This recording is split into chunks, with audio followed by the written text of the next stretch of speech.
터너반트에서 유효 스택은 50BB, 우리는 컷오프에서 오픈하고 빅블라인드가 콜합니다.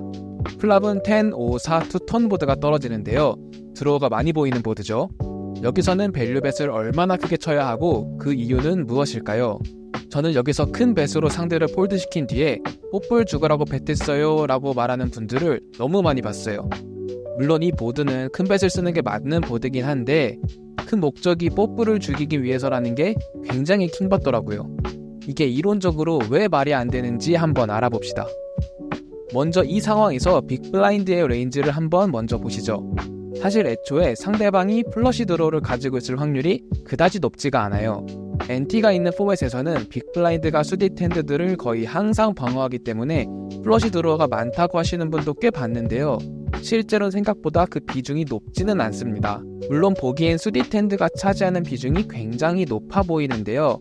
사실 실제로 콤보 수를 계산해보면 옵수 핸드가 차지하는 비중이 훨씬 더 높아요. 그리고 스페이드가 2장 깔린 보드에선 이미 스페이드 2장이 보드에 빠졌기 때문에 상대방이 가지고 있는 수딕 핸드가 하필 스페이드 수딕일 확률은 4분의 1보다도 더 작아지죠. 그래서 이 상황에 상대방이 플러시 드로우를 가지고 있는 빈도를 계산을 해볼게요. 오른쪽 밑에 필터 탭에서 플러시 드로우들이 가지는 비중을 모두 더해보면은 총 7.1%가 나옵니다. 즉 나머지 93%의 경우엔 상대방이 플러시 드로우를 가지고 있지 않다는 얘기니까 결국 뽀뽀를 죽인다는 건 섀도우 복싱일 확률이 굉장히 높다는 얘기예요. 게다가 상대가 마침 뽀뿔이라고 쳐도 뽀뿔은 어차피 큰 벳에도 절대 죽지 않아요. 지금 보시는 건 이 보드에서의 컷오프 전략인데요. 테노사 보드에서 125%의 사이즈 오버벳을 했을 때 빅블라인드의 대응을 한번 확인해 봅시다.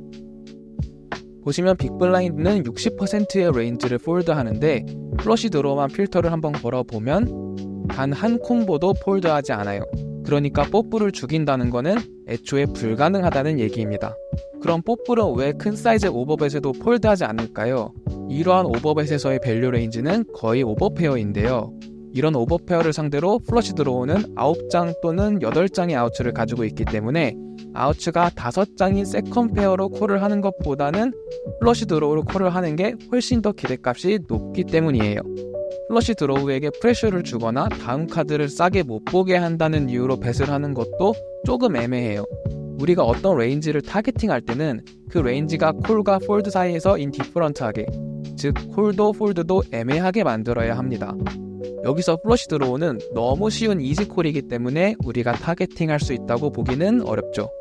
조금 더 명확하게 알아보기 위해서 레인보우 보드에서의 액션과 한번 비교해 보겠습니다. 오른쪽이 레인보드인 경우, 왼쪽이 투톤 보드인 경우예요. 보시면 레인보우 보드인 경우가 오히려 더 큰 사이징의 벳을 많이 사용하는 것을 볼 수가 있습니다. 드로우가 많은 보드에서 더 큰 사이징을 쓴다는 우리의 고정관념과는 조금 다른 결과죠. 레인보우 보드에서는 대체 어떤 핸들을 타겟팅하고 오버벳을 하는 걸까요? 바로 세컨 페어와 서드 페어입니다. 일단 상대방 레인지에서 이 핸드들의 비율은 18%나 돼요. 상대가 플러시 드로우보다는 이런 낮은 페어류를 들고 있을 가능성이 훨씬 크다는 얘기죠. 또 얘네들은 우리의 오버페어를 상대로 아우츠가 5장밖에 없어서 오버벳을 콜하기는 부담스럽지만 이걸 자주 폴드해버리면 또 너무 쉽게 공격당해버리는 마치 계륵 같은 핸드들입니다. 그래서 빅블라인드는 방어 빈도를 맞추기 위해서 이런 핸드들도 18% 빈도밖에 폴드를 할 수가 없고 나머지 경우에는 거의 항상 울면서 방어를 할 수밖에 없게 되는 거예요. 그럼 왼쪽의 투톤 보드에서는 왜 오버벳을 쓰지 않는 걸까요? 투톤 보드에서는 오버벳을 썼을 때 우리가 타겟팅하는 세컨 페어와 서드 페어의 폴드 비율이 높아지기 때문입니다. 이런 낮은 페어의 폴드 비율을 확인해보면 무려 35%로 아까와 비교했을 때 매우 크게 증가한 것을 볼 수가 있죠.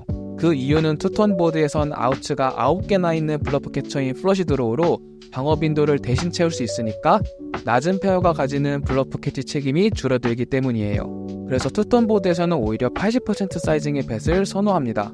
80% 사이즈 벳에는 세컨 페어와 서드 페어가 거의 도망갈 수가 없기 때문이에요. 오늘 알아본 내용을 정리해봅시다. 우리가 플랍의 밸류벳 사이즈를 정할 때는 특정 핸들을 죽일 수 있는 사이즈를 선택하는 게 아니에요. 우리 레인지 상대로 에쿼티가 높지 않은 상대 핸드들이 콜하기엔 비싸고 폴드하기엔 아까운 사이즈를 선택해서 상대방을 고통스럽게 만드는 게 중요하다는 얘기입니다. 그럼 모두들 굴러나세요.